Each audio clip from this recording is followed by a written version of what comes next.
Are you ready to unleash your creative razzle-dazzle? Then join the Canary Cry new stock producers and make some refrigerator art for the show. Show your support with your talent at canarycry.party. Your mom will thank you.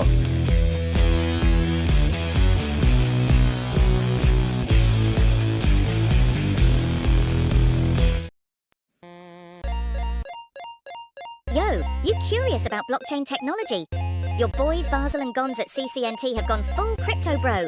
Tune in to your favorite Sigma males and discover the world of blah blah blockchain. Don't miss out, fam. Join the ride and level up your crypto game.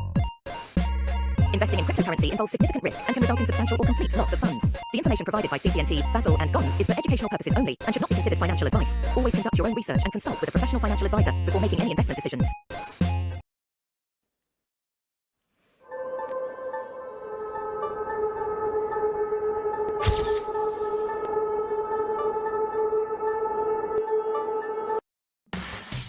Razzle Dazzle, it's Body by Basil, the new exciting fitness craze that will get you Canary Cry swole in no time at all.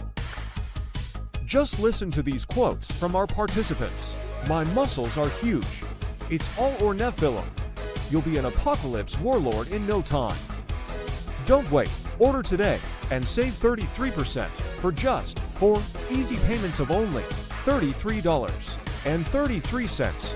You too can have the body of a googly eye, VR headset wearing Nephilim warlord. A new, raw deconstruction of news and analysis. Introducing Canary Cry New Stalk, the new intense fragrance made specifically for thinking outside the cage. From your favorite podcasters, Basil and Gons.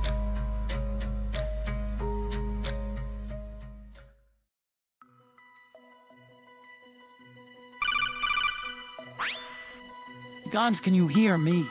I'm hearing reports about a prototype Flippy arm. Don't tell me. Flippy is coming for our jobs. That's right. You know what this means. Yeah, it's wake-up time.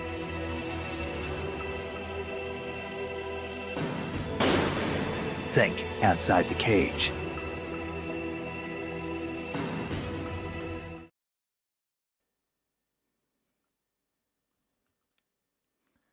Hello. There we go.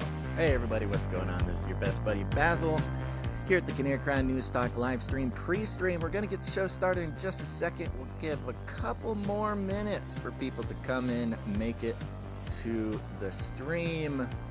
Who do we got here? Designer Soul, what's up in the YouTube? AJ Martin. Oh, that's Sir Marty. We got fellow helper Kristen, Digital Generation. We're on the YouTube. Mrs. Tinfoil Hatman, LX Protocol, V2, Knight of the Marine, Baron of the Marine Protocol. We got Guthbrander, who I believe is also a knight.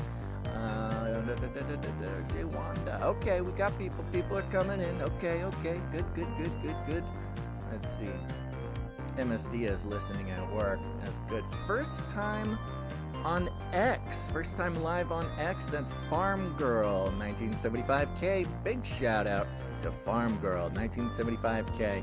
Hey, if you're able to get a device and open up the stream on X, you should just do that because that'll help us gain that algorithmic momentum over there. And of course, everybody should be hitting that like button and that share button and everything right now. Really helps us out. Well, we'll get started in about 2 minutes and 22 seconds here. Remember, you got to join the text message alert program. Go ahead, text the word Canary to 877-740-3226.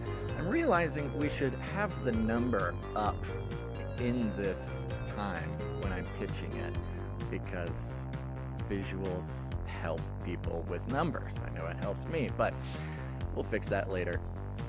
Text the word Canary to 877-740-3226. 877-740-3226. And you'll get put on a list. Don't worry, we don't take any of your personal information. None whatsoever. This is not a list that we are able to monetize in any way except for sending it on over. Sending you a text before every show. Gons, thank you for putting that up. Unfortunately, that graphic has the wrong number on it. 877-740-3226. That's an oversight. but thank you for that. Okay, a couple people went ahead and texted that number. That's the fun part. You'll just get a text before every show just to remind you that it's going and help you navigate your way through the interwebs. Because we all know that YouTube unsubscribes you. Rumble, unfortunately, also unsubscribes you. It won't send you notifications. The social media, they're all tiny box, tiny room censoring us. It's really a sad thing to watch, but the clues are everywhere. But you can also text us back at that number. What number? 877-740-3226. We can't carry on a conversation with you, but we do read them, and they are delightful.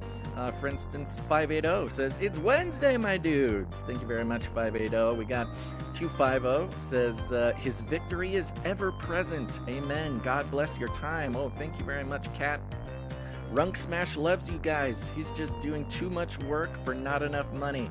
But banana bread at work? Heck yeah! Banana bread at work. Very good. Holler says 206. Let's see here. 573 says, oh, this is Jess. Says, "Hey guys, perfect timing. I needed something to listen to. Please send up a prayer for my bestie little boy who is fighting EDAC in ICU. I don't know what that is, but God bless him. Greatly appreciated. Have a great show. Much love, Jess." Thank you very much, Jess. Okay, our timer's a little bit off. That's okay. We're going to start the show. 832 says, "It's Wednesday, my dudes." Just in case somebody didn't know that. Oh, here's an important little tidbit. This is another important thing on the text message alert system. Somebody from NYC 440 says, "Howdy from New York City. God bless you guys. Unsolicited news tidbit." Is not unsolicited. We are always soliciting news tidbits from people, especially if you're boots on the ground. The CEO of United Healthcare was apparently assassinated this morning right on the street in Midtown. The world is indeed getting crazier and crazier. Indeed, we'll be talking about that and so much more. Okay, let's get this show started, folks. Let's go. The world is getting crazier. People are acting more and more insane. The end of the world is tomorrow. Tomorrow. There's only one thing to do when the world is falling apart. Listen to Basil and Gonz as they discuss this week's news and events through the lens of Bible prophecy. You are listening to Canary Cry News Talk. You're listening to Canary Cry News Talk. Today is December 4th, 2024. We are live to tape on episode 797. And today, K-Drama Trauma. Signing on from Off the Grid, Razzle Dazzle. I'm your best buddy Basil, and you are not crazy. And no alien invasion yesterday, thank God. And my name is Gonz, director of the Age of Deceit films, your favorite Asian provocateur for Christ, live to tape from the land of New Scum, where Koreans are buying weapons, to bring the best news, the gospel message of Jesus Christ, while reporting the egregious with a well-rounded, biblically grounded take on world events and today's emergent phenomenon. If you speak Korean, I'm not Korean, but if you speak Korean, you will understand. Micheo gago iseo. That's right. It's getting crazy. It's getting crazy. It's getting crazy in Korean. Micheo gago iseo. The accent is impeccable, Gonz. It's almost like you were meant to do it. It's almost like I'm Korean. I'm not Korean, though. A lot of breaking news, just like today. Some big geopolitical stuff going on over in the Koreas. An interesting, I don't know, just very interesting stuff. It feels fun. It's it's one of those news days where it like doesn't hit so close to home that it's scary to be looking into. Of course, our hearts are with South Korean listeners. We have South Korean Canarians. We often will be charting in the top 100 in South Korea. Now, I don't know. I don't know. Them. Yeah, I don't know exactly who those Koreans are, but somebody in Korea is listening to the show quite a bit. So thank you for that. So we'll be diving in, trying to understand. And if you are one of those South Korean Canarians, leave us a message, send us an email, let us know what's going on. We like that boots on the ground, baby. Yep. All right, Gonz, why don't we hit that disclaimer, and then we'll keep the show moving here. disclaimer for the art. It's time for a disclaimer. Now listen up, YouTube. That's right. And just for all the content moderators and censorship managers out there, be they robots or humans, everything you hear on this show comes directly from the mainstream corporate news media. We do not claim to be experts on healthcare, geopolitics, military strategy, corporate law, or the moral and ethical implications of any of these topics, nor do we implicitly or explicitly support or subscribe to any sources or narratives containing misinformation, disinformation, or malinformation, as defined by the Department of Homeland Security. We're good boys. All right, YouTube, we're good boys. That's right, we're good boys. Newsflash, Gons, at this very moment, we are number 40 in South Korea. Let's go. Commentary. Let's do it. We're top 40. Okay, let's go South Korea. We need to understand what's going on. Should I start bowing? That is, South Korea is by a non-insignificant margin currently our best ranking country in the world right now. I didn't really think about that when this was all happening, but apparently South Korea is the home of Canary Cry News Talk. 예수년 주님이십니다. That is very hard to say. Very hard to say. Jesus is Lord in Korean. 예수년 주님이십니다.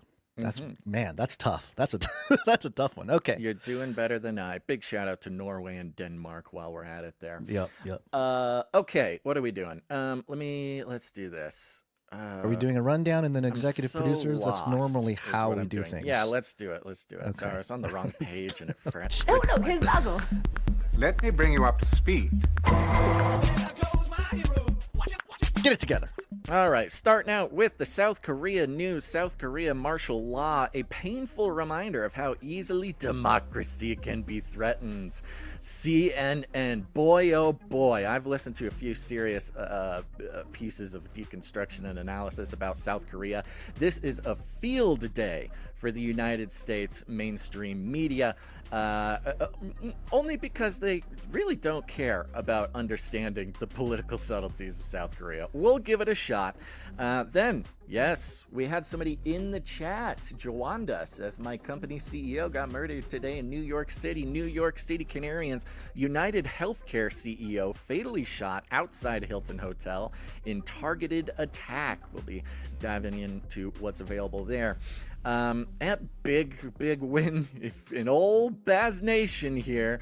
The New York Post is reporting young men leaving traditional churches for masculine Orthodox Christianity in droves. What have I been telling you? They're only a year late on this story here, but that's why you listen to Canary Cry, because your best buddy Basil's been calling out the crypto masculinity theological movement of the Orthodox Christian Church. Then, checking in on Afrofuturism, Biden made a little visit to Africa. We'll see what he's up to. Again, New York City Mayor Eric Adams coming out, swinging hard, going perhaps full MAGA. And at the end of the show, NASA has detected an asteroid that's due to hit Earth's atmosphere. It was nice knowing you. How big is this asteroid? Is it 33 armadillos? Is it 84 geese? And if you're new to the show, we'll explain it all later. But first, Gons, let's thank an executive producer. Where's my jingle board? There it is. Executive producers. All right, you know it, folks. You love it. We're on the value for value model, which is simple. This show is not tainted even 1 cent by corporate money, cartel money, or commie money. We are entirely funded and operated by producers of this show. And who are the producers? That's you. It's people realizing that the theological standard of advertising, mind control, and consciousness hijacking is not a great way to base our entire media ecosystem on. So that's why we're on the value for value model. We don't exist because some corporation or organization says we can exist. exist. We only exist at the generosity and participation of our producers in the value for value model. It's very simple. If you get any value to the show, put the value back in, because it's a very simple concept. When we create value, we do as much as we can with the idea that if people get value, they will put value back in the form of their time, their talent, or their treasure. We will know when it's time for the show to die, because people will stop putting value in, which means we have stopped creating value. Now, this is a hard pill to swallow for a lot of people. We've all been raised in the system of mammon, the Babylonian beast system, where we constantly are willingly and consentingly selling our own consciousness to get quote-unquote free stuff. But not here, folks. Here, you get to decide if the show exists or not. And all you got to do is go to canarycry.support to learn all about it. So many ways. The response time on my buttons are not really responding on time. That's okay. It's so people know that we're not AI. That's what all these little mistakes are for. So you know we're not AI, and you also know that we're not corporately funded, because corporately funded show would never stand for such a thing. So yeah, go to canarycry.support. And whatever gifts, whatever time, whatever talents, whatever treasure God has given you to put into the show, that's up to you. But our executive producers are people who come in for $100 or more for any individual episode. That's why we all, including all those South Korean Canarians who are here making this show the most popular, making South Korea our most beloved and popular country in the world. Anyways, they're the ones doing it. So the executive producers, thank you. And everybody else, thank the executive producers. We started the show with one executive producer. I'm going to thank them right now, Gons. And their name is, I bet you could guess it, it's executive producer Sir LX Protocol, a baron of the Berean Protocol. Man. Where'd you find this?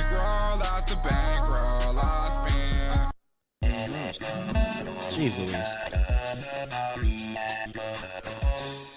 I'm a mess over here. I feel like a mess. We'll make it through this together. $100 and 33 cents. Thank you very much. Thank you. He's on a 300. Ooh, that was fast. 351 episode streak, and a back on his game is he's on a 4 episode executive producer streak.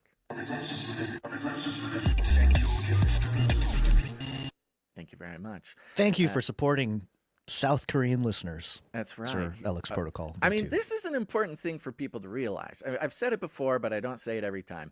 When you're producing the show, you're not just returning value to Gons and I. It's not you're not trading whatever. It's not about Gons and I receiving value, although of course we do, but you are providing value for people around the world, including a number of South Koreans who are going to be listening to the show on the podcast feed. I'm assuming they're not listening live. By the way, that's a good thing for everybody to keep in mind, because if you see us on YouTube or Rumble or whatever, and you say, these guys aren't, they're not, I don't know about these numbers. Well, good. You should be skeptical of those numbers. But also 99.9% of people listen to the show on their podcast feed.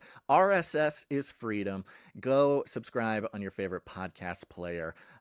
Eventually, that will be the only way to get the show if the Democrats get their way. Sorry, don't mean to make it political, but that's just the fact of the matter. The establishment. Not to get too bipartisan over here, but I'll say it's the establishment.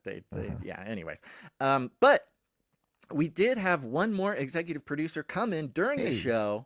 Let's thank them right now. That is executive producer. Switch over to my other thing. Ooh, executive producer Amber came in. Where'd you find this? Thank you, Amber. Thank you very much. I have a neighbor named Amber. I wonder if it's my neighbor Amber. Amber J. Thank you, Amber J. I don't ever recall thanking a producer named Amber in the entire history of this show. I might be wrong. Really? I think you might be wrong. But Amber might be demooching the entire citizenry of Amber. All Ambers. Yeah. Amber is the color of my energy. Whoa. That's right. He is a Came of age in the 90s. Yes, there you go. Thank you very much. Executive producer Amber J bringing this show to South Korea. Appreciate it. I didn't. Oh, wrong lady. Okay. Jingle. Here we go. Women rule. There we go. There you go. I shouldn't assume, but I believe Amber is a lady. That concludes our current list of executive producers. Before we jump into the news here, sorry to pause one more second, but I do want, speaking of the podcast listeners, I want to let them know about the Canary Cry text message alert system. We are constantly under attack. We're constantly under threat. You know, we, not to go all Alex Jones on everybody here, but they're coming after our children. I was listening to the recent Joe Rogan, and he had a fella, not Mike Andreessen, the one after that. The one after that, where he broke down piece by piece exactly how the censorship industrial complex has been put in place since about 2014. Hey, that makes sense. 2014, flat Earth year, you know? Well, I was going to say, I mean, I don't think it's a coincidence that the censorship industrial complex picked up steam and got going like right when this podcast started getting kind of popular. A couple years in. You know, I think a couple years in is when we hit our stride, and that's when they said, shut it down. Anyways, the text message alert system, if it hasn't happened now, it will happen. You will get unsubscribe from our channel without knowing it. You will stop getting notifications. You will stop seeing our social posts. You will stop getting the newsletter. The newsletter gets censored as well, even more than anything else. So that's why we have the text message alert system. If you want to stay connected, so we don't just like silently disappear from your life, all we do is send out 2 messages a week when we go live, just so you know. We don't take any personal information, identifying information. It's unmonetizable in the traditional sense. But you can stay connected. And the fun part is you can text us back at that number. We can't carry on conversations because it's a very expensive service for us. But we do read them. We read a lot of them in the pre-show. And they've started becoming very helpful during the show. So get on the list. The number is, you want to text the word Canary. Don't text start. Don't text unstop. Don't text that. You text the word Canary, Canary, to 877-740-3226. That's 877-740-3226. And you can text us things like 787 says the 3 true branches of government are military, corporate, and Hollywood. That is from that 70s show. Okay, so that 70s show, prophetic thing. 859 good old says red spitting truth.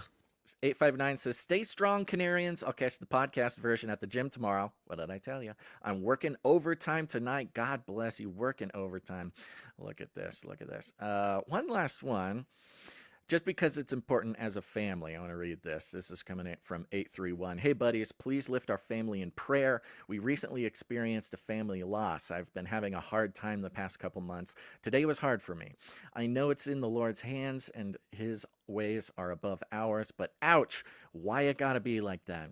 We are called to endure and proclaim the gospel, so that I will do. May the hearts of my dad, uncle, and G-Ma be opened to hearing Jesus' voice. May this tragedy be turned around to a great blessing, perhaps great blessing. Love you, bird fam. And then the emoji with the B and I think some sort of smiley face. Yes. Okay. 831. Let's call the Producers real quick. Producers, assemble!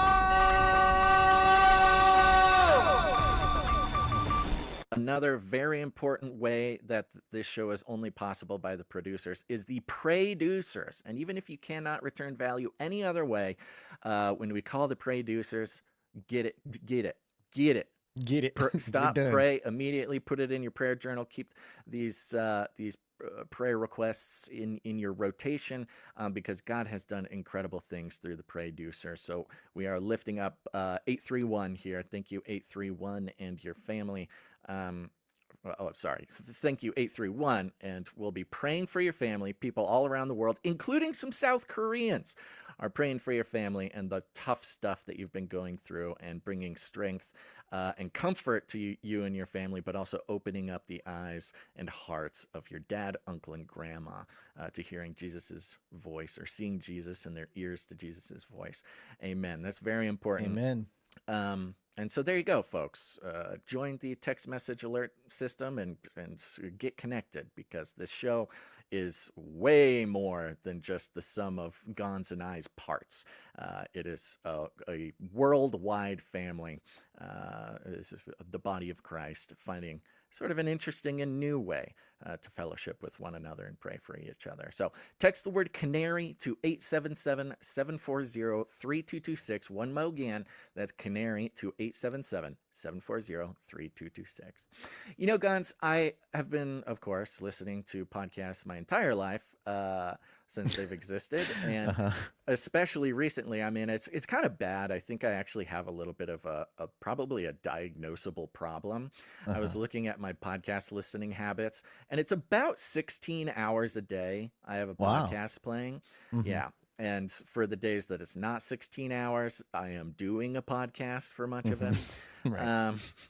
So I listen to a lot of podcasts. Sleep, breathe podcast. Of course, we are shamed consistently for the, the eccentric bits of this show, the familial connection we make with the producers, the non-directly news-related portions of the show. Yeah, like praying for people that are going through stuff. People, it's, such horrible things that we do. Side by side with our South Korean Canary and stuff like that is so annoying. I'm never going to listen to this show again. I'm done with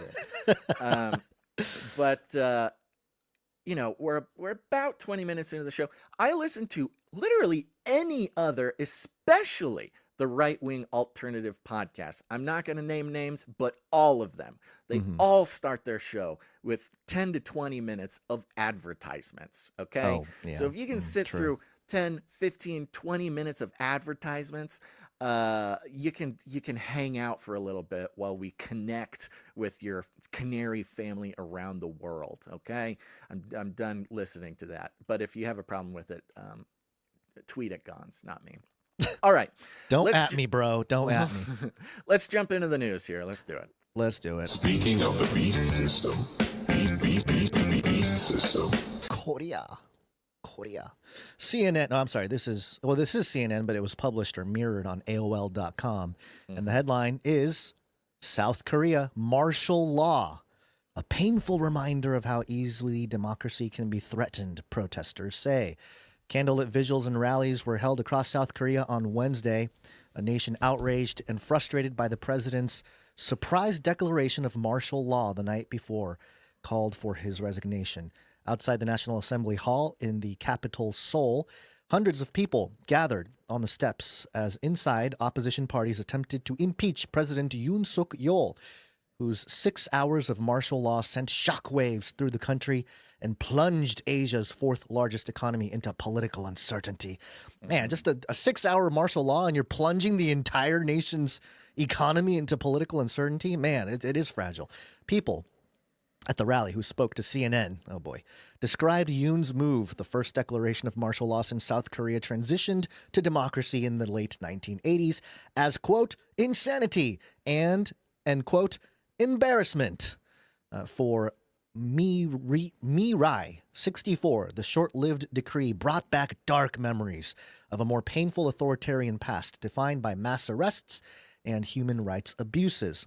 She couldn't sleep and so traveled from her home city of Paju in Gyeonggi province near the border with North Korea to Seoul to, quote, stay vigilant. Stay vigilant. Watch out. Head on a swivel.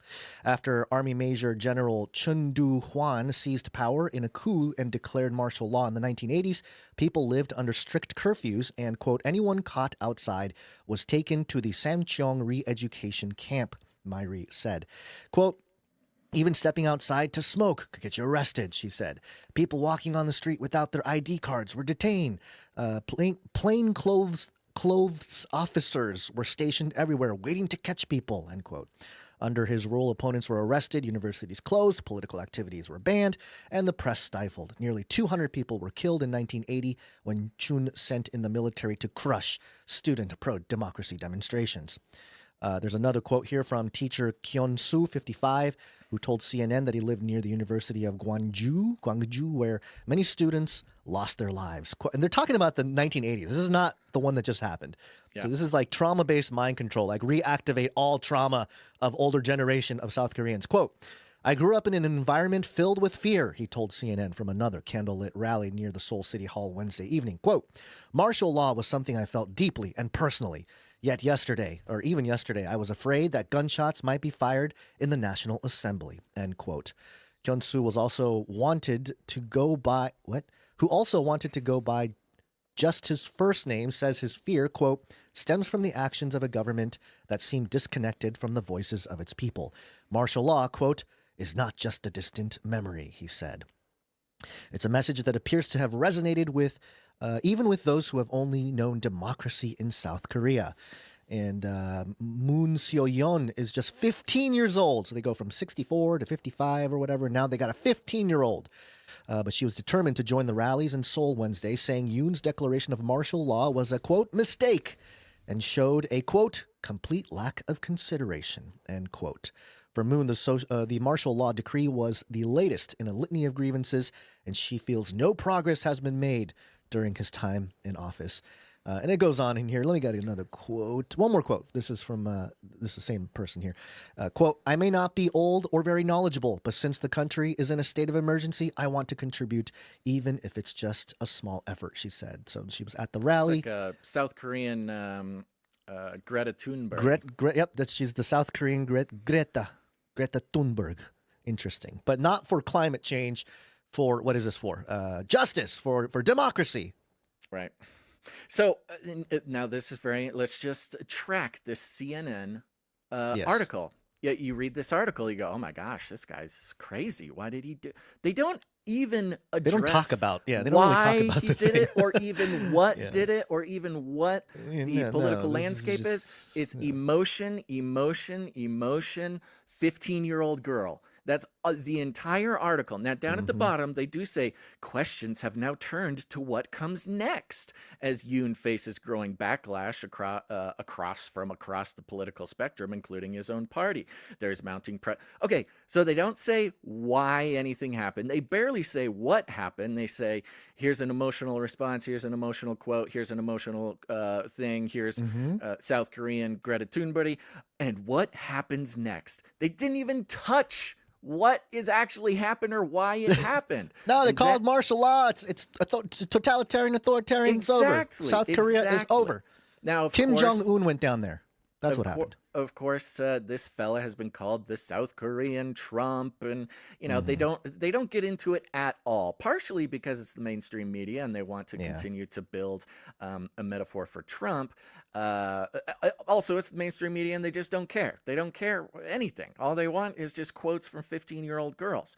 Now, this is where the subtlety of South Korean politics breaks from the American assumptions, because the reason they don't go into any of that here is because South Korean politics does not mirror American politics in a way that is very helpful. So you start getting into like what a conservative is, what a liberal is, what a commie is, whatever, all those things. You can't, the American mind cannot comprehend what's going on over there without doing some like deeper dives. And I'm not claiming to even understand it at all, but you can notice how the mainstream media here is making zero attempts to explain why or even what happened. Now, Gons, I popped a link into the show notes there from Reuters, because Reuters, the more respectable news outlet here, at least gives the illusion of trying to understand what's going on. And it says, why did South Korea declare martial law, and what's next for President Yoon? I'm going to skip down to the first subheadline here. Why did Yoon declare martial law?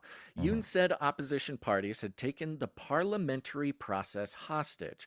Here's a quote. Wow, a quote from the president that that declared martial law. That seems like a pretty important thing that CNN could have included. CNN could have done it, yeah. Quote, I declare martial law to protect the Free Republic of Korea from the threat of North Korean communist forces, to eradicate the despicable pro-North Korean anti-state forces that are plundering the freedom and happiness of our people, and to protect the free constitutional order, Yoon said. Yoon did not cite any specific threat from the nuclear-armed North, instead focusing on his domestic political opponents. Now, here's where it gets tricky. He complained of 22 impeachment motions filed against administration officials since he took office in May 2022. The president's approval rating have hovered near record lows amid burgeoning influence peddling, scandal, and clashes with the opposition-controlled parliament over budgets and investigations. So, this is a very interesting atmosphere they have over here. The parliament, which is like our Congress or our Senate, has been systematically dismantling the government.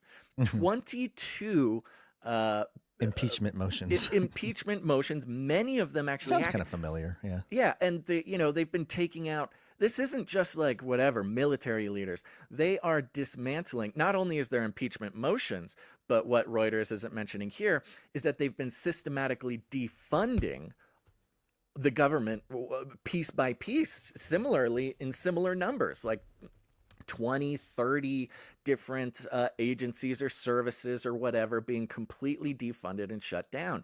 And a lot of this includes like, whatever, service-oriented government stuff when it comes to like public health or like their version of Social Security or whatever. It's been this 2-year-long dismantling of their government by the parliament. So and of course, what happens if your government services get shut down, if the roads stop working, if your schools are defunded, if your, if all your agencies lack leadership, what do? You blame the president. You don't blame the parliament. You blame the president for everything. So this guy's sitting here, with amongst the rubble of his former government. And the government as a whole, again, it's not just individuals getting impeached.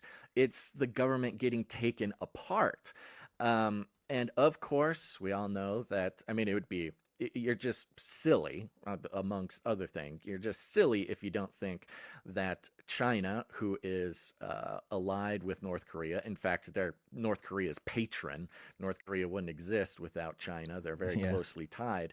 Long story short, the Yoon sympathizers have been talking about how both China and North Korea have infiltrated the parliament via elections, social media, public opinion, all that kind of stuff, not just social media, but mainstream media, has gotten the parliament to a place where they're just willy-nilly basically taking the country apart.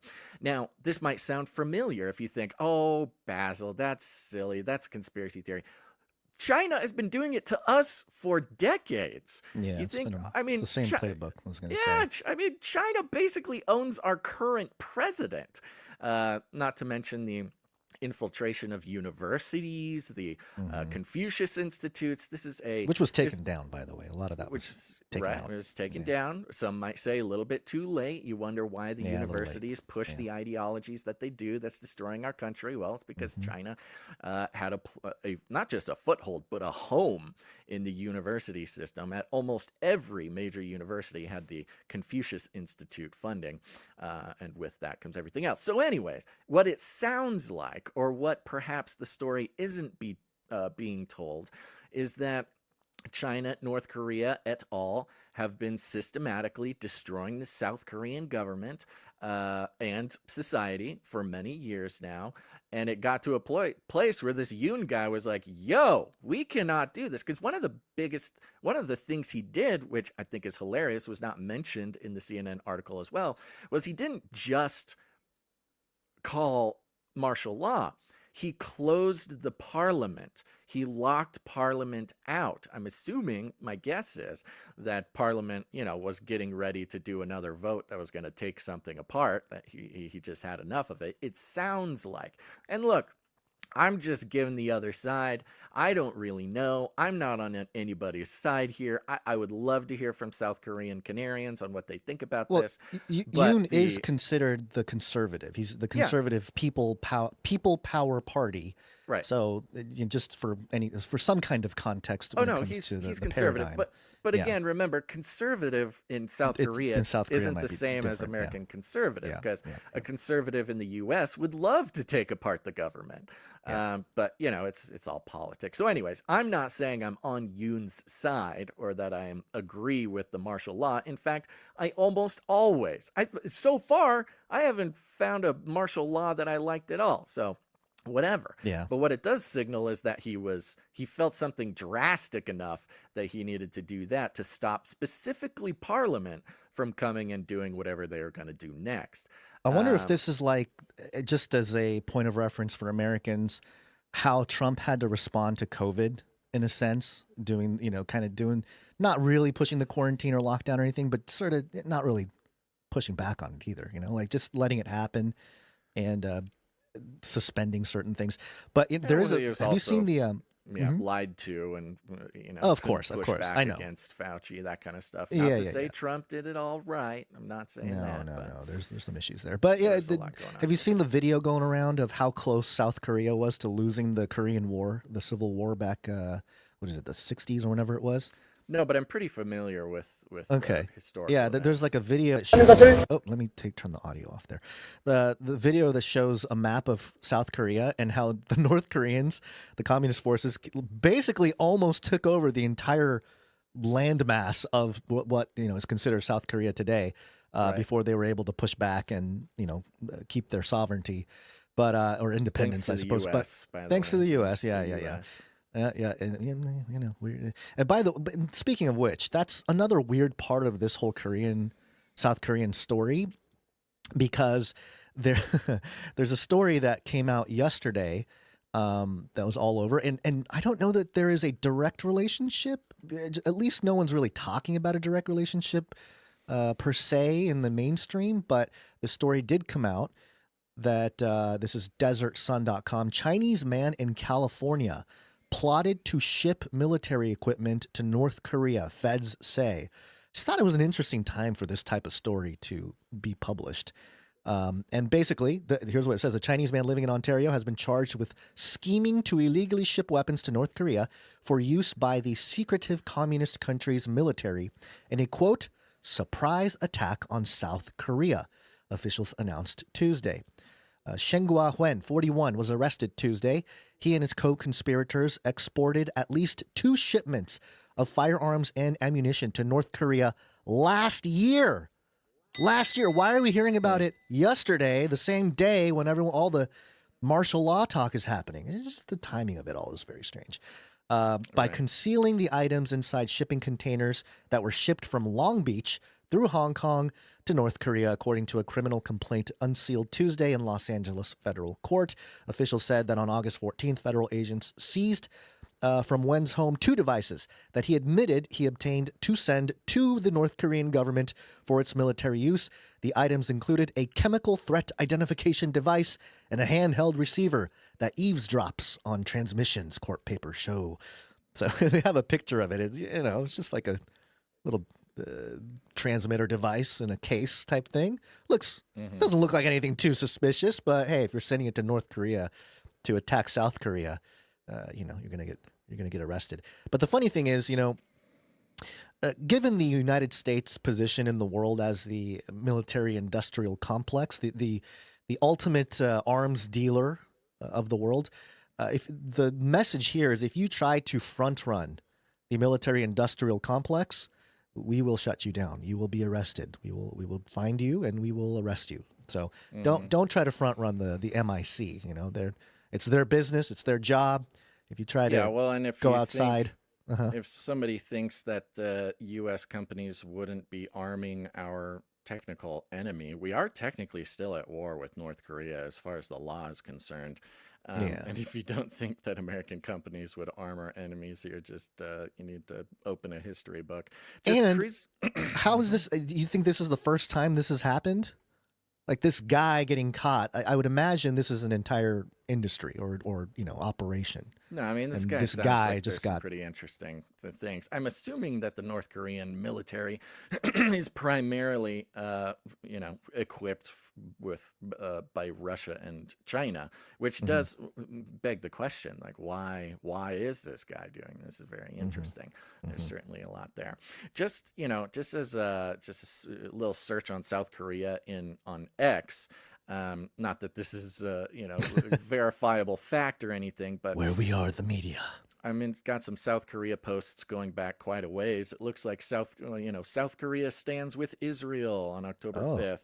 South Korea erupted in cheers for Donald Trump Jr. and gave him a standing ovation at a Seoul rally.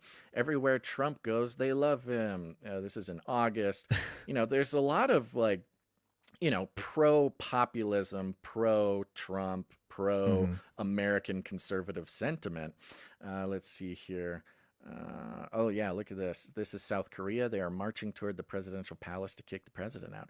This looks like a real elegant CIA operation. That's for sure. It does. And apparently they have to go through quite a bit to actually take him out. Like there's, again, like the U.S., there are some barriers, some legislative barriers that, there's got to be a certain number of votes, then it's got to go to a different type of court system or whatever. So, it's let's see, I have it here. It would take 201 of the National Assembly's 300 members to impeach Yoon, then 6 of 9 constitutional court justices to remove him from office. And maybe this was part of the plot of whatever, South Korean deep state or whatever you want to call it, to try to take this guy out is to create a situation, have him do something very unpopular in that country. It's called for, martial law. And then there's enough social upheaval and political ammunition within the ranks to take him out. So we'll see what happens. But it could be a playbook, a warm up to what they're going to try to do with Trump during his time in office as well. So just keep an eye on that. And, South Korea is one of these places that can basically be considered like a U.S. military outpost. I mean, we have over 70 bases. We have over 28,000 U.S. troops in the country. We've never stopped occupying the country. So anything that's going on there, it's only happening because the U.S. sort of wants it or is at least allowing it. And you consider the moves that some might call the deep state has been making to make geopolitical trouble before Trump gets in office. I could definitely see some establishment figures adding South Korea strife to the list of geopolitical complications to create an environment for Trump that is less than ideal. Especially with the Taiwan situation coming to a head in a couple years, the positioning of some of these Asian nations will matter in that, in the conflict to come when it comes to the chip factory there.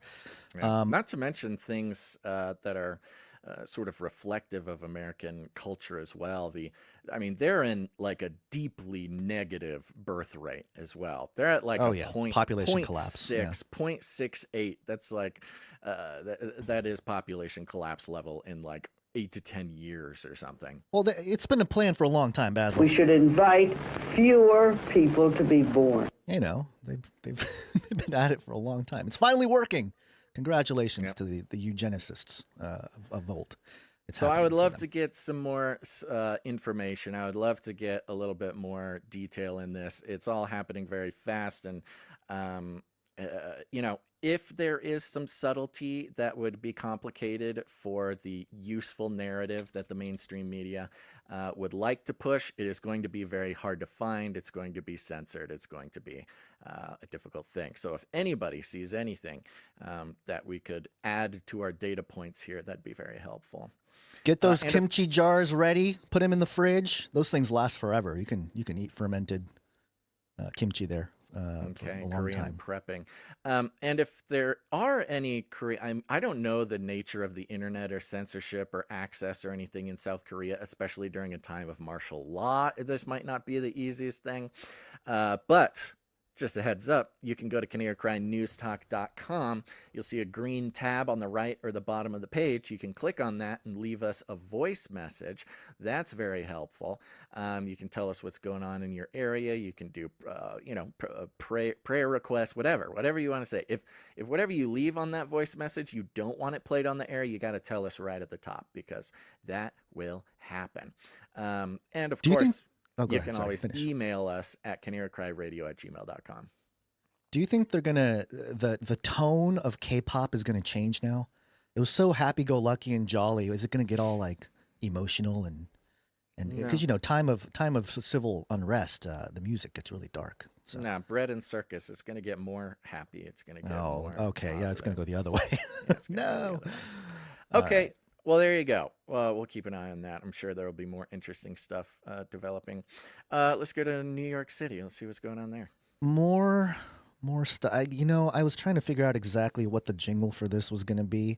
And I don't know what it should be, Basil. I got to be honest. I'll play the beast system again because I feel that it is the beast system. Speaking of the beast system, beast system. There's an element of pharmakia to this. What do you think? Do you think that's enough? That makes sense. Yeah, I mean, it's interesting also because this is not only pharmakia, but also connects with sort of the merchants of the earth in Revelation. Merchants of the earth. I don't think we have anything about necrocapitalism, maybe? Necrocapitalism, yeah. Necrocapitalism. Profiteers of death. There might be, and I don't know how much there is, but there might be some kind of gun control effect. Gun violence is an epidemic.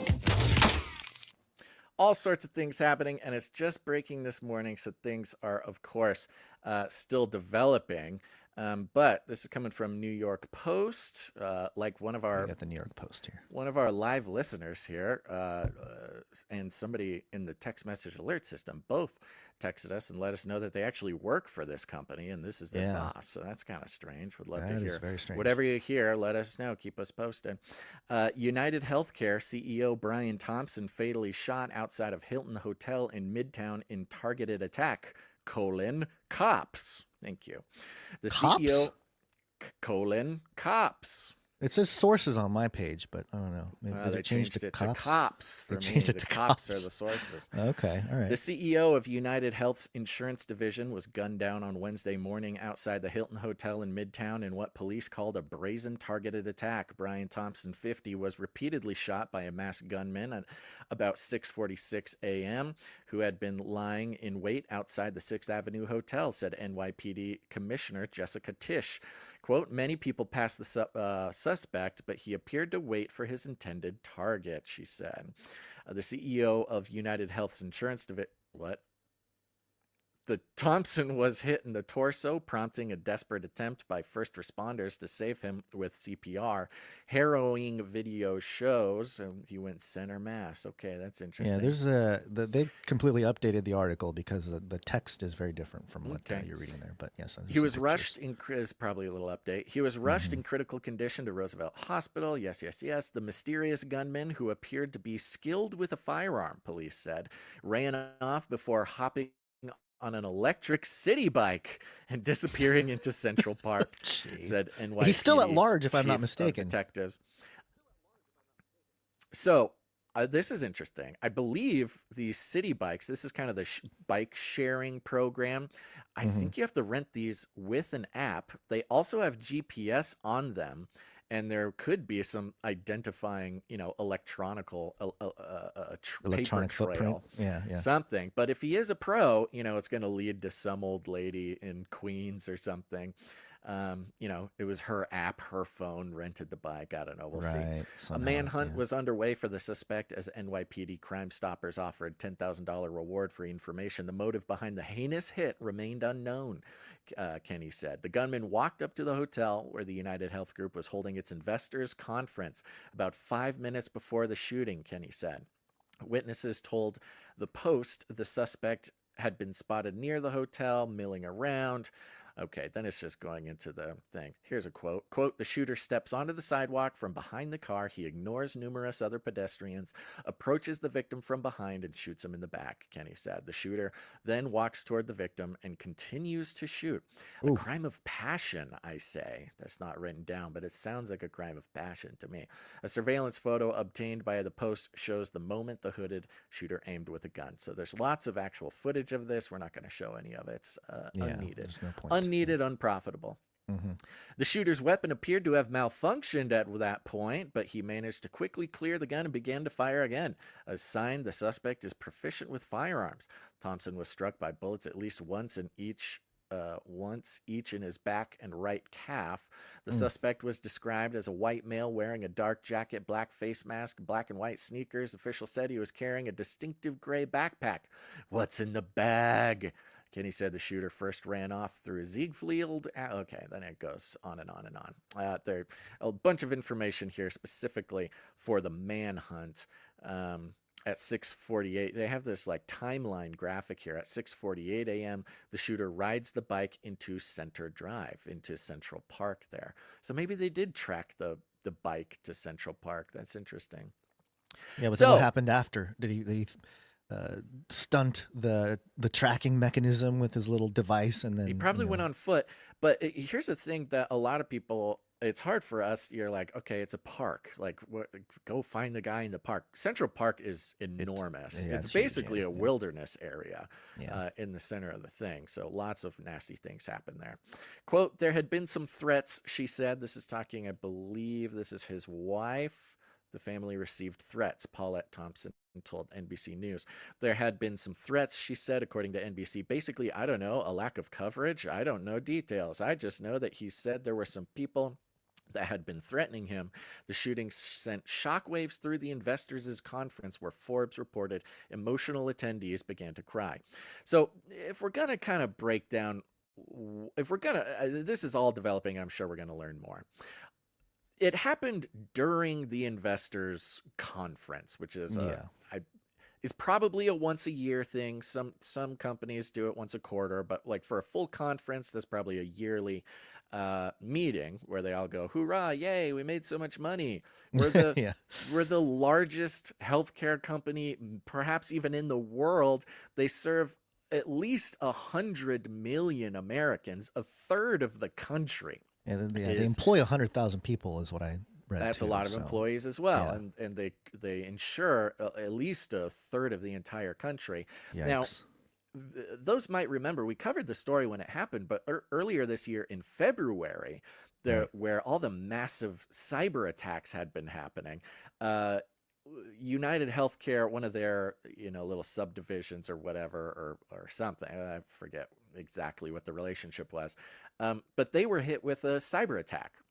The COVID-19 crisis would be seen as a small disturbance in comparison to a major cyber pandemic, where 100 million of their customers had their data breached. That's very sad. They paid ransom. They paid $22 million in ransom to the cyber attackers, which is kind of like, what are you doing? So it's been a whole big mess. Overall, $2.2 billion has been the cost of that cyber attack for this company. But the worst part was that it took down their ability to pay out their customers. Yes. So there were millions and millions and millions of Americans who are in medical debt right now. Some of it just impossibly large numbers of medical debt because they had insurance. It's not that they didn't have insurance. They had insurance. And then United Healthcare quote unquote, wasn't able to pay them because of this cyber attack. Oh no, I mean, that's ruining millions of people's lives and futures, much less, whether they got the care they needed to survive or not. So, right there, you've got, 100 million suspects?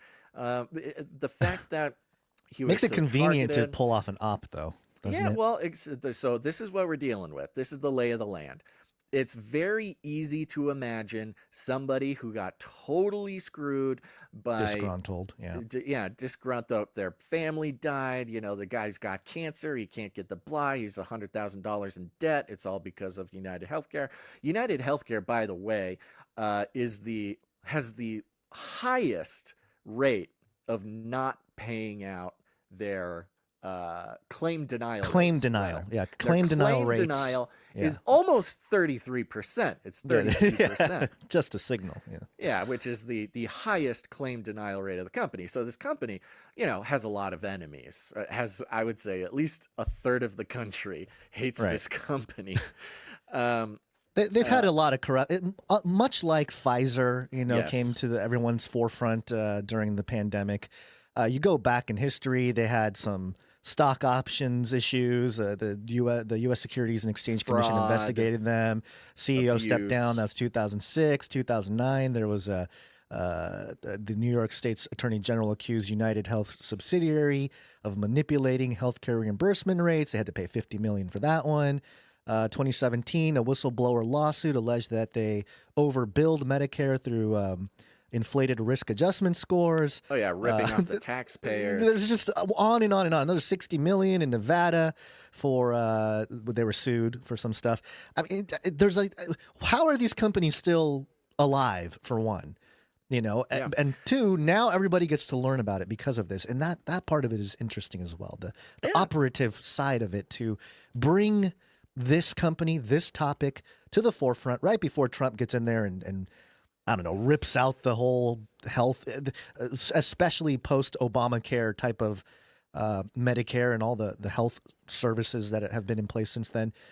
Yeah, it's a little it's suspicious. basically a demonic principality of the American healthcare system. It might be It's the top. It's the king of the if you had of the to pick evil. one company to blame for all of the corruption, the fraud, the abuse, everything of the American people just trying to get some health care. Yeah. These are the guys you would pick out. So it stands to reason that it could. I mean, out of 100 million people, I'm sure there's a number of veterans or firearm enthusiasts affected by that whole thing. So now that would serve as very good cover for something a little bit more specific or clandestine. Who knows? When it comes to this corporate espionage, I know there was some mergers and stuff that were being talked about. So all this is obviously just pontification at this point, just trying to figure it out.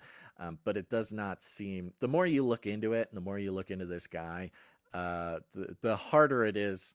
The list of suspects does not grow smaller the more details you get. The list of suspects gets bigger. Who are the list of suspects? Americans. Yeah. Well, yeah. That's rough. Where do we start? Yep. This is a chart. I was trying to verify this chart here. Some people sharing the chart about who owns the stock shares of United Healthcare, and this is from 2022. So I was trying to see an updated list, but it's your usual suspects: Vanguard 9%, BlackRock 8%, Fidelity 5%. So your usual suspects with the stock there. And surprisingly, the stock hasn't crashed or anything today, which it's down point whatever percent. But it's just interesting because I always look for opportunities. These might be opportunities for folks that might be in the know of what's happening. Who benefits from this?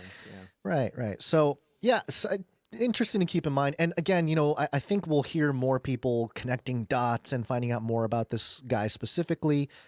Just my initial gut reaction to all this is that it's some kind of operative. It allows for this United Healthcare conversation to be brought in front of the American people, and just in time for some changes, right? If people start learning about the issues of this company and how it's been messing with American healthcare for, just Americans in general, changes will be needed. And it's convenient. It's convenient. When you look at the bigger picture. It's interesting too, because it was at their investors conference, which has maximum impact to send a message. Right. Yeah. And I'm thinking, okay, if somebody's sending a message, but at the same time, it's also like, oh, if somebody was looking for where he is or was trying to get access to him, that would be a very easy way. That would be the one place in the entire year you can guarantee where this guy would be. Right. So I'm sure more stuff will come out. I mean, I'm also broadening my scope when it comes to some sort of op, because there's also the Ozempic, healthcare, health the gender insurance thing campaign in the courts right now. Yeah. Yes, Health. exactly. The gender affirming care, as they call it, in the Supreme Court, and trying to get that covered by health. Like, there's so many things attached to this. It could really go any way. Here's something CNN had. They had the headline, "Gunman at Large After United Healthcare CEO Fatally Shot in Apparent Targeted Attack," law enforcement official says. Down at the bottom here, get away from me, map. Down at the bottom, it says here, United Healthcare's parent company, United Health Group, abruptly ended its scheduled conference Wednesday morning, citing, quote, "a very serious medical situation with one of our team members." Yeah, I saw that. That's what they said. Yeah, the company did not comment further. Minnesota governor and former vice presidential candidate Tim Walz called Thompson's death, quote, "a terrible loss for the business and healthcare community in Minnesota." Apparently, Tim Walz was friends with this guy or something. Quote, "This is a horrifying and shocking act of violence. My thoughts are with Brian Thompson's family and loved ones and all those working at United Healthcare in Minnesota," Senator Amy Klobuchar said in a post on X. I just think it's interesting. This happens in New York. I think HQ is in New York too, is it not? If I'm not mistaken. Yeah, I think the HQ is there. And CNN's reporting about Tim Walz and Minnesota morning, So I don't know. I don't know what that means, but why would CNN just be like, "Oh, look, Tim Walz knew the guy. He was really, he was very sorry about the situation." So little tidbit there. Nope, it's very strange, but it is also just breaking, just happened this morning, so we'll keep an eye out for stuff going on. Let's take a second and thank a handful of producers who came in for this episode, Gons. You don't want to do your gloating about your prediction? Which the masculinity? I thought you were going to mention that. I was on the wrong spot of the document. Yeah. Well, this is interesting. This is very fun. People, look, sometimes I get a little self-conscious about going on and on and on about what I'm seeing in the community, what I'm seeing in the world, or the pattern recognition. There's nothing new under the sun. Not just with current events, but the sort of the social movements going on, because watching, that's a big part of the types of predictions that we made, is like these sort of slow moving trends and cultural movements that don't really catch the attention of people who aren't paying attention. But I've been talking about not just the return to a sort of respect and endearing quality from more and more people who are formerly secular towards Christian values, but perhaps even converting to Christianity in certain ways. And the thing that I kept harping on was, pay attention, because it is mostly men, and they are mostly becoming Orthodox Christian. This is, I had a whole rant about crypto masculinity and how it's connected to the Orthodox Church, and how, I believe that Trump got elected partially because of this exact movement. And you had Jay Dyer on like Alex Jones's right-hand guy for a while, being on InfoWars. And he's old school. He's kind of, I know he's OG. Old school, but he's like, OG. Yeah, he Orthodox certainly guy. has a big part to play in that cultural movement. What's up, Jay? Now, this comes from New York Post. Here we are, too little too late. But the headline, "Young Men Leaving Traditional Churches for Masculine Orthodox Christianity in Droves." Now, real quick, what are they talking about? Young men leaving traditional churches for the Orthodox Christian. Hello. What? That is true. I didn't even catch that earlier. Yeah, the Orthodox Church, the Orthodox Christianity being perhaps the oldest traditional perhaps sect the of only Christianity. quote of course all depending the on churches who around you the world. it's a big Whether argument, it's the but Catholics or the Orthodox, leaving an American Protestant traditional megachurch church, is- evangelical Bible that is- Belt church for that Orthodox is Christian. not a traditional church. Okay. So Very, anyways, short-sighted New York Post, but it's okay. so you know they don't really know what they're talking about right off the top here, but Sure. Ben Christensen was raised Anglican church every Sunday, a religious school, a Christian camp every summer, but Christensen, 27 of Fairfax, Virginia, always found himself longing for a more traditional faith. Quote, "The hard thing about growing up in my church is that there was a lot of change even in my lifetime," he told the Post. Quote, "I realized that there was really no way to stop the change." He watched as traditions went by the wayside. The robed choir swapped out for a worship band. Lines were blurred on female ordination, and long-held stances on LGBT issues lifted. Quote, "All of that stuff shifted. All of that stuff was basically fungible, which gave me a sense that the theological commitments are kind of fungible too." Sorry, Protestants.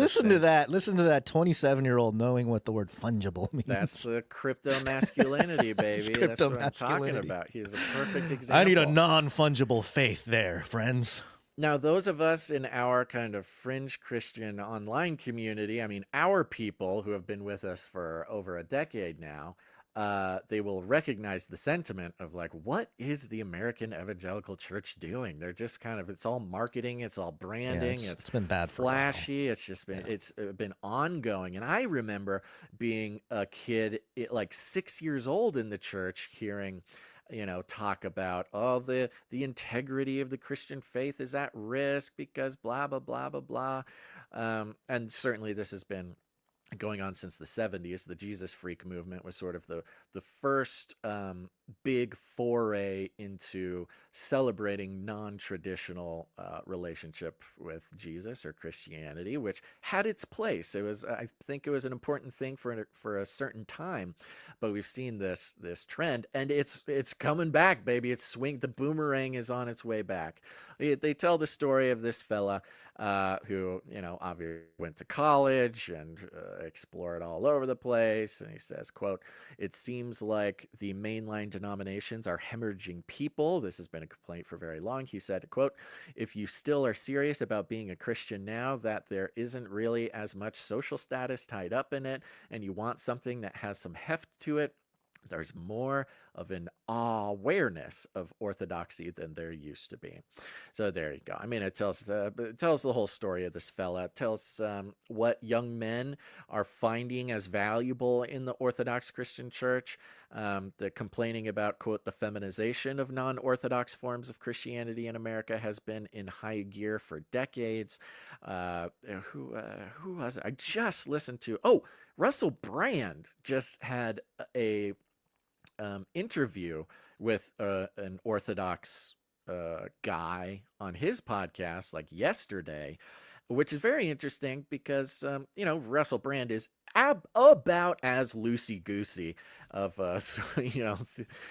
Christian as you could get. I mean, I've come to believe he's authentic in his transformation, and he is more than anybody I've ever seen is so outspoken about his faith in a way that we really have never seen before with somebody in his position.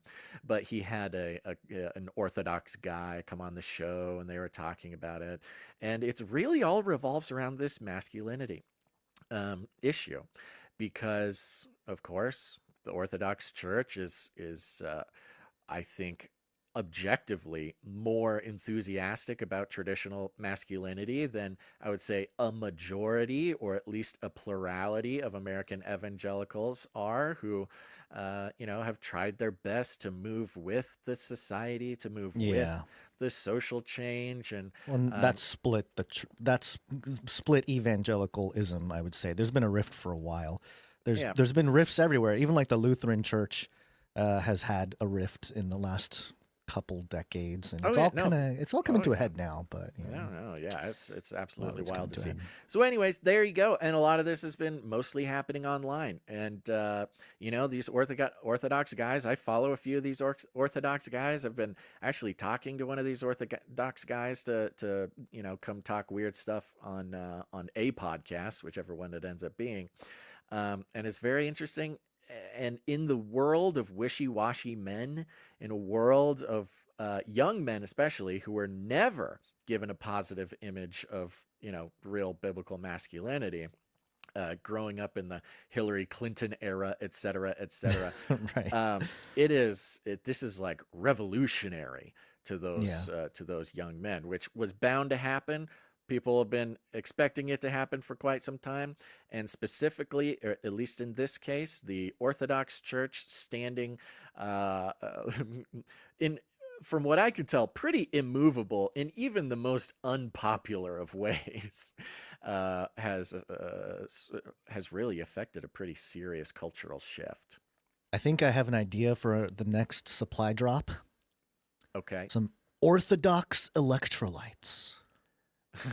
Yeah, sure. It sounds good. Yeah, just stay hydrated with the well of living water. Masculine hydration. You got to get that magnesium to help your muscles retain the water.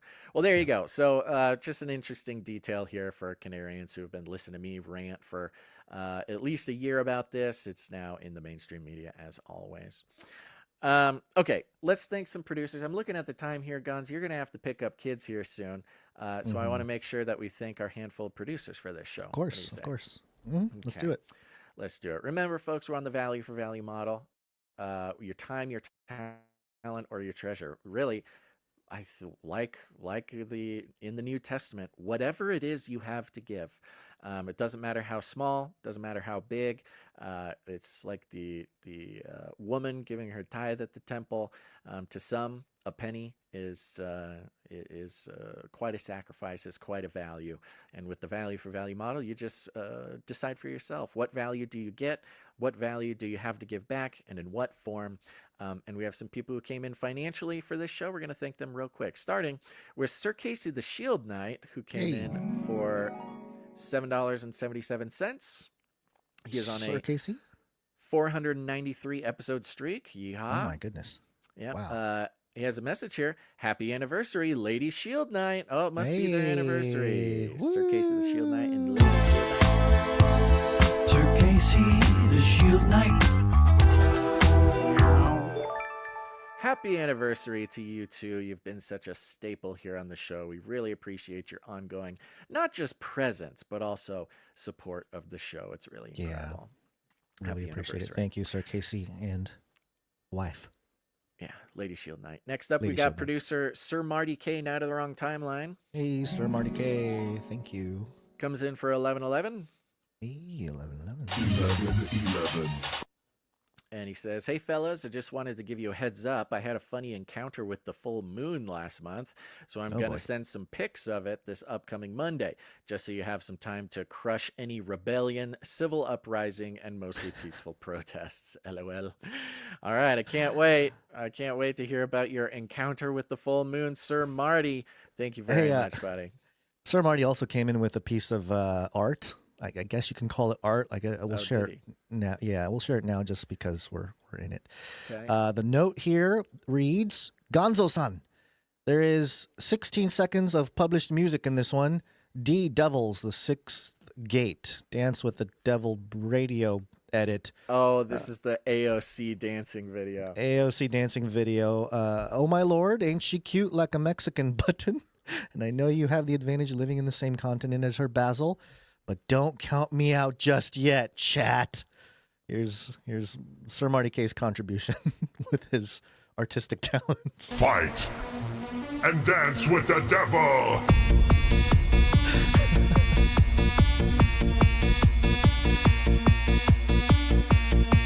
Okay, it's just so for AOC dancing.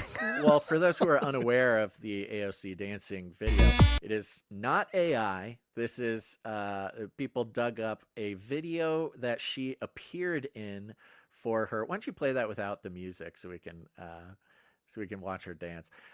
She was in college and apparently was in a video to promote Boston University, some sort of on-campus marketing video here, and she's dancing around. She was cute as a button in college, though. You cannot deny that. College Basil, would have had a thing for college AOC, that's for sure. Thank you very much, Sir Marty K. Now to the wrong timeline. Thank you, Sir Marty K. Wild. Last but not least on the list, it was a short list today. We have producer Elio coming in for $9.11. $9.11. Elio, thank you, Elio. 46 episodes in a row. 46. Is that a thing? It's a streak. Well, say a lot of great chat in the chat today. I've been watching. There's lots of good conversations been going on. No longer lost. I wanted to read you this, Gons, because it's for you, but I think also any Canarian out there listening could use this if we're not bringing some hope to people here. It says, Gons, when I saw your post on Twitter a couple weeks ago, I really tried to give you encouraging words because I want you to know how important you are in the kingdom. You and Basil, we are all going through a lot, and I guarantee what you are going through I could never understand, and what I am going through you could never understand, but we are brothers in Christ. Truth be told, Gons, I wish I could serve God with a consistency that you and Basil do. Thank you very much for those kind words. Yeah, appreciate No longer lost on YouTube. Really appreciate that. And when you and I, this has been maybe the toughest year for you and I, both together corporately for the show, but also individually in our own lives. And we've been as open as the Lord allows us to be about those things on the show. And the more we do, the more people feel a little bit less alone. As I've been saying all year, there is obviously a spiritual battle. I mean, even mainstream media, alternative media, the big boys talking about how what we're in is a spiritual battle, a spiritual war, rather. This is now common knowledge. But we got to remember that the spiritual war is constituted by individual spiritual battles. And those happen in the individual lives of the people of the body of Christ. And so everybody out there going through stuff, there's been a number of messages we received recently. I even put it in the email today. Thank you all for sharing. We are praying for you. It helps remind us that there are actually human beings out there who are going through stuff as well. And we want everybody out there who is going through the craziness. The adversary is at work, but victory is ours through Christ. Yeah, so we appreciate. I appreciated all the kind words from that post. I was having a moment, and I understood what I was doing by posting that. By the way, you guys all walked me off the ledge. You did. I was about to quit, Basil. I was rage quit. It's very good. Throw my headphones at the camera, the whole thing. Yep, Guns. Thank you. Thank you to those who came in under the $7.77 mark. I have you marked here. Your streaks are being counted. For time today, we're going to just keep moving, but we really appreciate that. So there you go. Thank you to everybody pitching in to make this show possible. The value for value model is an inconsistent one, but it is one that we feel is spiritually essential to the work we're trying to do, to even have corporate money, to even take advertising dollars or even platform dollars. Of course, we don't make any money from YouTube or Rumble or anything like that.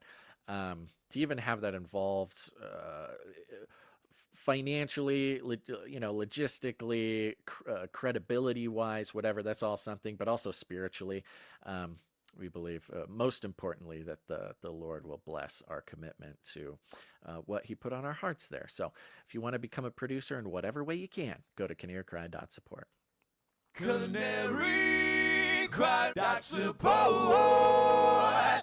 And I do want to take the opportunity real quick before there's a couple things that we want to share before we check out today.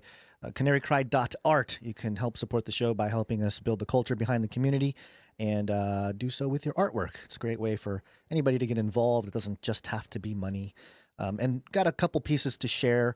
This first one is from Elias. Elias gave us this awesome piece here. Yeah, this is great. Yeah, and then You the got the caption here, it says, "Hi guys, this is you two as knights fighting a robot dragon. God bless. Yeah, God bless you, Elias." Elias, this is amazing. Up at the top there it says, Elias, I'm 11. I hope you have a good day. Thank you very much. So I was looking at this, and this was with his other art too. I'm looking at it. I'm like, is this an adult, like, just pretending to be a make child, a kid's art? You know, because sometimes we'll have adults come in and they'll do something with crayon and kind of make it look like a kid.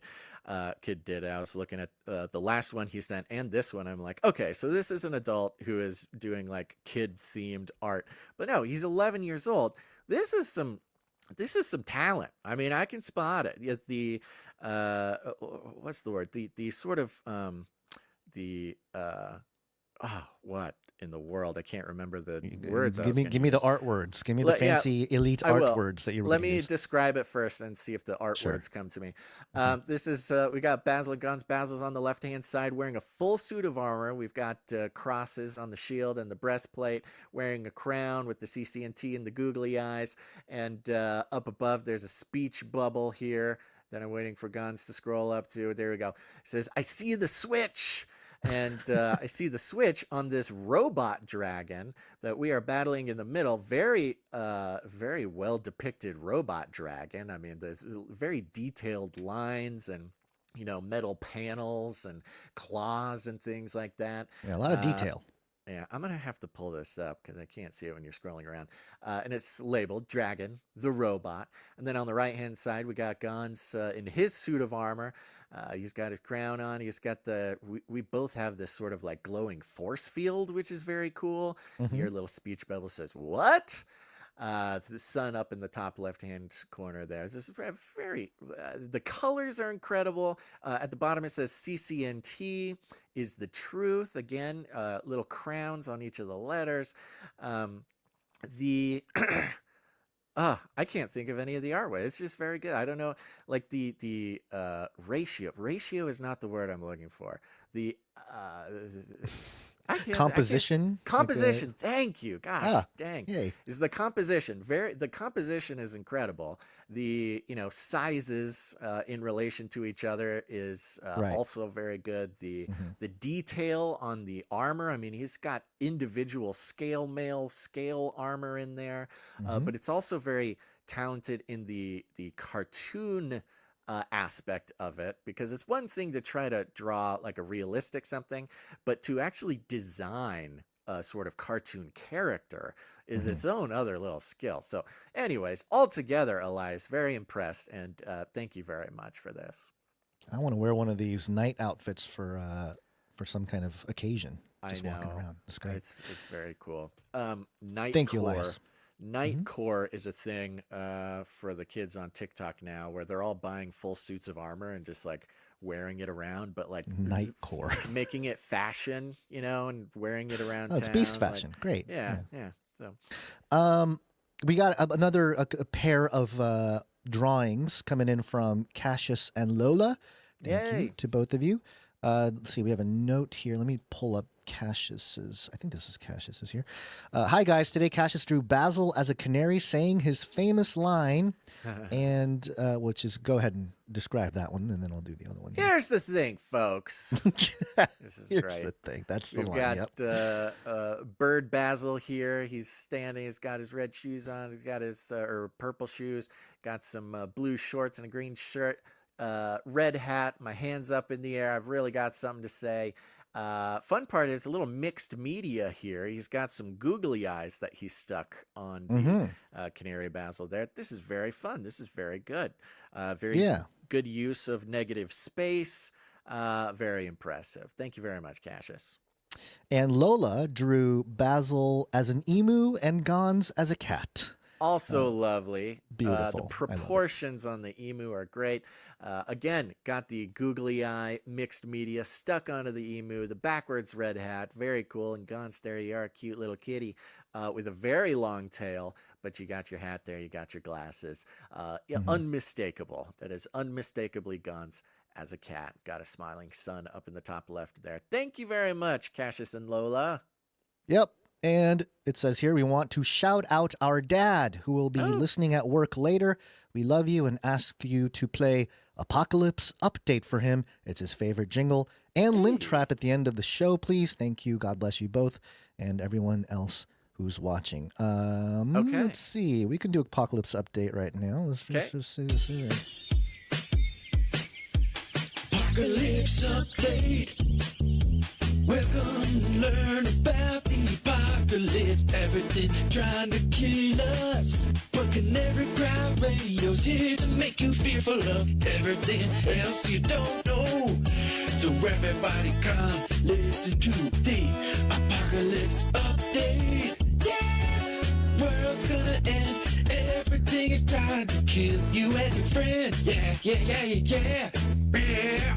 Apocalypse Update! Yow! That's right. Yow! You got the Yow. timing good. There you go. Well, big shout out to Cassius and Lola's dad at work. Gonna catch the show when he can. Appreciate you for making such artistically talented children and thoughtful. Isn't that nice? What a victory that is. Okay, and we'll play. What are you playing at the end?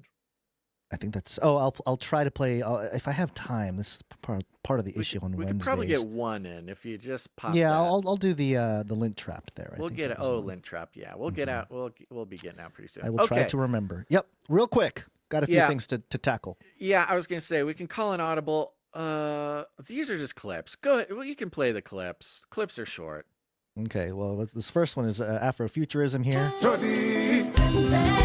What shall we do? Let's see. Let me make sure. Let me get the right. Oh, here's Joe Biden talking about Africa. In Africa. You know, that's the right thing for the wealthiest nation in the world to do. And today, I'm announcing over $1 billion in new humanitarian support for Africans displaced from homes by historic droughts and food insecurity. What about? We know African leaders and citizens are seeking more than just aid. You seek investment. So the United States is expanding our relationship all across Africa, from assistance to aid, to investment to trade, moving from patrons to partners. Oh. To help bridge the infrastructure gap. I was told, by the way, when I got elected, I could never get an infrastructure bill passed. Okay. Well, he's building bridges. He's patrons to partners. Patrons to partners, and he's giving them $1 billion. Meanwhile, South Carolinians, are they still suffering from? Oh yeah. The aftermath. They could use $1 billion, can't they? North Carolina, I believe. Yeah, but it's snowing there. People, it's very bad. But $1 billion over to Africa. Why not? Patrons. Why not? We got to build Afrofuture in Africa. Yeah, and of course we've tracked the Afrofuturism movement, not just culturally, but within the government.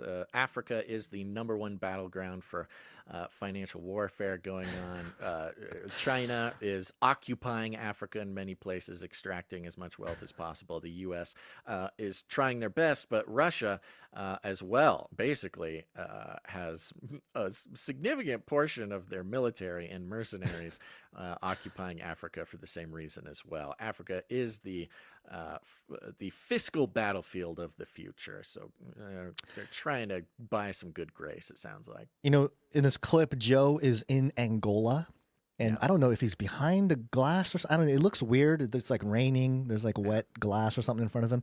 And the captions on CBS News 24/7, the chyron at the bottom, it says, President Joe Biden speaking at the National Museum of Slavery in Angola. Yeah. That's a classic, really classic Biden move. Yeah. Just talking at the Museum of Slavery.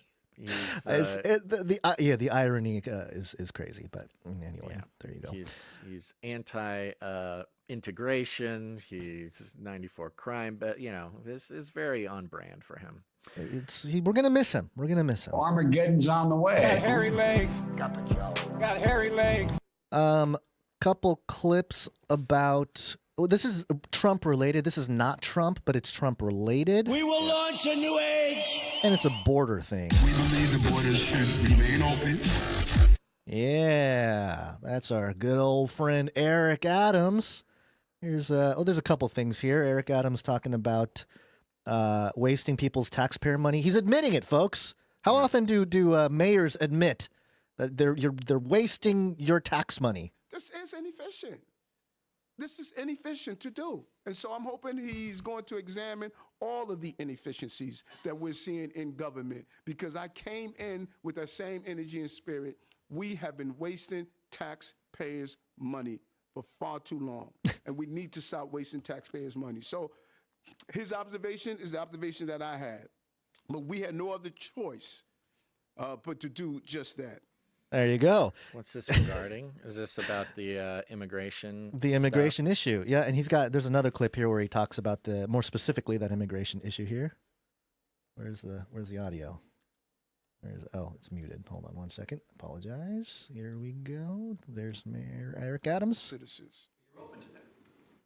Open to hearing what their plan is to deport some of these folks, and you think the city, in some circumstances, should cooperate with ICE. Let me. You know what's interesting? And I was talking to the team the other day. I want you to all go back and Google Hillary Clinton and Barack Obama. Google what they said about those who commit crimes in our city and what they said in our country. They said those who commit crimes need to get out right away. That was their position. So this is not a new position, because in the state of in the era of cancel culture, no one's afraid to be honest about the truth. Well, cancel me, because I'm going to protect the people of this city. And if you come into this country, in this city, and think you're going to harm innocent New Yorkers and innocent migrants and asylum seekers, this is not the mayor you want to be in the city under. Yeah, his journey has been an interesting one to watch. I mean, they obviously had him by the horns of the past few years as far as the Democrat institutions, the establishment. But he has really taken a 180. He has gone absolutely rogue. I mean, telling people to go Google Hillary Clinton and Barack Obama, their stances on immigration in the past 15 years. That was being shared around conservative or populist folks saying, like, look at what they said 15 years ago or whatever. That's a Tim Pool topic or something. They're playing those clips on the dangers to democracy. I am not surprised. He is a master Mason, as was reported last year. And, of course, one of the more prominent Freemasons in history, Manly P. Hall, in the 1990s, one of his last speeches, said that, hey, we're going to do a cleanup job in the 21st century. So, of course, the Mayor Adams is going to 180 and go right along with the cleanup job because he's a Freemason. He's just following orders, It'll be interesting to see politically if he's able to pull off this 180 without whatever getting. I mean, he's already been through the scandals. He's survived a couple scandals. They tried to take him out a couple different ways. So I don't know what he's got going on, but he's obviously got some protection, I think, from the other side of the aisle somehow. Is the clip you had the same one that I just played? The libs from TikTok one? I didn't do a clip. I didn't bring a clip. Deporting illegals. Oh, you know what happened? I know what happened. My little link got separated into two different things. Okay. Yeah, no worries. All right, no big deal. Okay, last but not least, we've got asteroids, folks. The asteroids are on the way. This Daily Mail, NASA detects asteroid that is due to hit Earth's atmosphere. Oh no. It's happening. Now, Gons, we have recorded for many years the very strange way that scientists and the media measure asteroids. This is how we're supposed to know. This is not a joke. This is serious, and we also have a jingle for it. I'm sure we'll play. But for those in the supply drop, a few supply drops ago, you got a bookmark that had all of the absolutely real ways that they have measured asteroids coming towards Earth. 23 king salmon was one of them. 72 eggplants. That's a big one. 66 Canadian geese. That asteroid made it miss the Earth. 33 armadillos, the one that kicked us all off. A half a giraffe. 322 Louis Vuitton bags. Oh, so expensive. 9 Super Bowl trophies. 55 large cardboard boxes. These are all real ways that the media has told us how big an asteroid is. Let's see what's going on here. What's next on the list? A newly discovered asteroid is on a collision course for Earth, and it will hit our atmosphere just in a matter of hours. Hours? You got to give us more heads up. It Daily must have already Mail? hit. What is this? Last minute. The asteroid designated Kowecp 5, Cowecp 5, is forecasted to streak through the sky over eastern Siberia at 11:14. Why does Siberia always get the cool asteroids? Scientists say the small space rock measuring 27 inches in diameter is expected to burn up the atmosphere and poses no threat to inches. I don't even know how big this is supposed to be. They couldn't. They were like, what? How many of a thing? I mean, they could have said. Ritz crackers, 27. Yeah, I was going to say 27. A couple sleeves of Oreos pickles or something. Pickles would have been great. Something. So uncreative. Come on, Daily Mail. You had an really opportunity. A disappointment. It's really a disappointment. Yeah, they really dropped the ball on this one. That's how we knew that it wasn't going to pose any threat to anybody, anyways. Not because it was 27 inches, but because it was measured in inches at all. So, 27, an important number there. A lot of people died at 27. Jimi Hendrix, Janis Joplin. Club. Right. Yeah, the 27 Club. Well, this asteroid died as well at 27 inches. Sorry to end the show on such a down note. I can't believe they broke. Look at the picture. Look at this. The picture on the article. Saw, it's the biggest fireball headed straight for Earth. It was really fun to watch this story make it around X because you could tell who read the article and who just read the headline. It was hilarious. It's a good practice. It's a good practice. Well, we might actually get you out in time to play Lynn Trap at the end of the show, so we're going to do that. That's all we got for today, folks. Sorry, it's a little bit shorter one here, but we're glad you're here. Thanks for producing, all you producers, with your time, your talent, or your treasure. And, of course, I want to shout out the, who am I shouting out? The Clippies.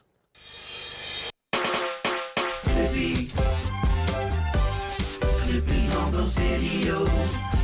Thanks. Yeah, thank you very much to the Clippies. Of course, Courtney S. and Kristen, but especially Jones doing the hard work out there, making sure that stuff goes on. Hey, if you're on X, go to X, go to the Canary Cry radio account and like all those clips. Like them, share them. Share those clips. We gotta activate. We gotta activate the X team out there to get the algos moving on that. Thank you very much. Of course, Night of the Hungry Panda, thank you for helping out with posting that stuff as well. Thank you to the timestampers. Where did my... Stomps. Here we go. Oh, wrong mouse. Here we go. There we go. Timestamp. It's hard work. Timestamp. Jade Bouncerson, and it looks like Morgan E. hopped in on a little bit of last episode. Thank you to Jade Bouncerson and Morgan E. for making that happen. Thank you to Sentinel for doing the Telegram channel. Thank you to Adam42 for the Discord channel. You can find both of those buttons at canarycry.party. Thank you to Jam for the links. Thank you to Joe for the feedback. Thank you to Clank for clanking, a master of so many things. And other than that, share the show, folks. Share it with your friends. Share it with your family.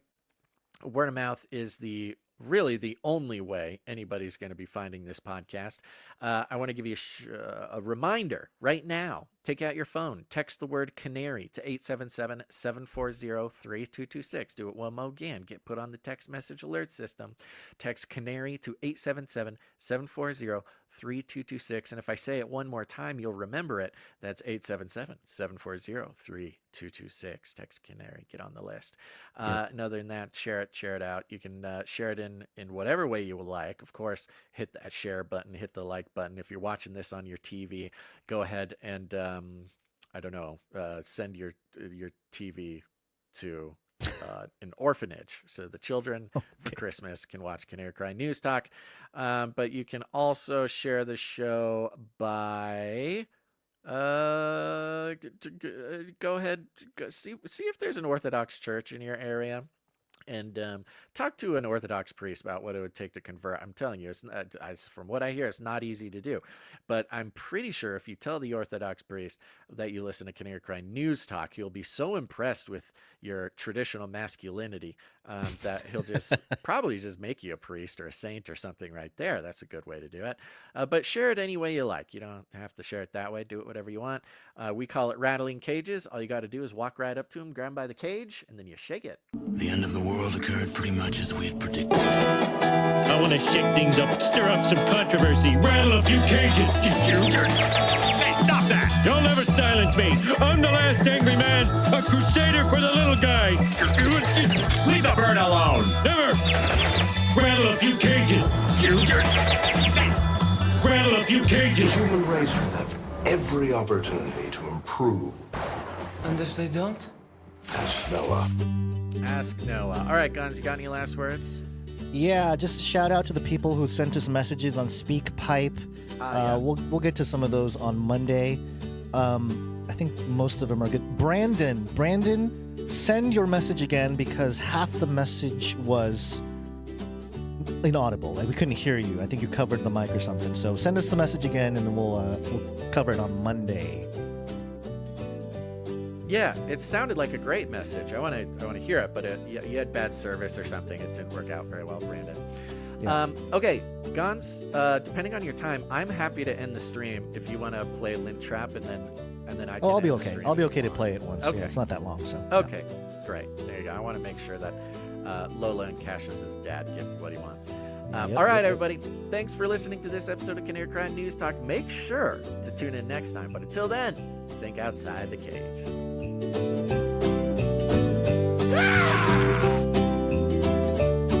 This is the way. Armageddon's on the way. This is the United States of America, for God's sake. I love the Great Reset. Give me a break.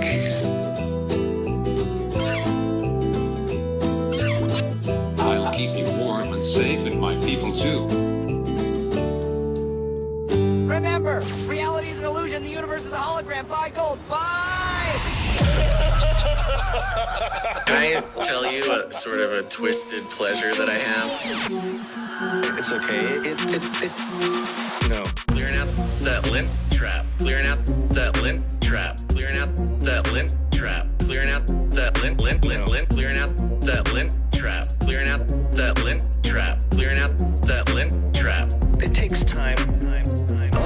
A lint catcher. I love it, man. Hey, you gotta clean this out. It's like, a lint catcher. It's a great reset. A lint catcher. I love it, man. Hey, you gotta clean this out. A lint catcher. I love it, man. Yeah. I love peeling off that big old lint trap, rolling it into a ball,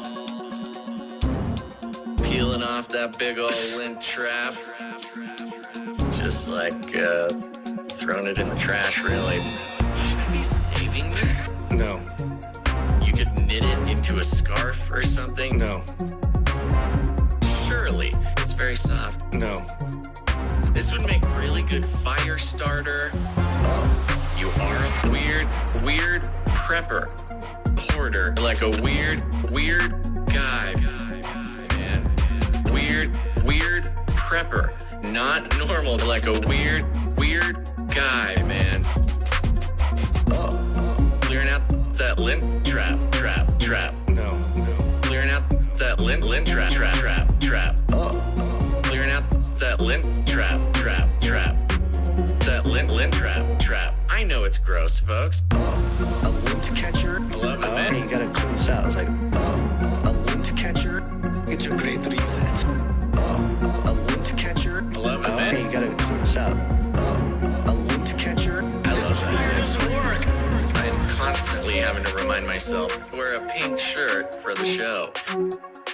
Constantly having to remind myself, save the dryer lint, use it as fire starter, knit a scarf, save the dryer lint. Value for value. We take no money from corporations, commies, or cartels. Canary cry, support.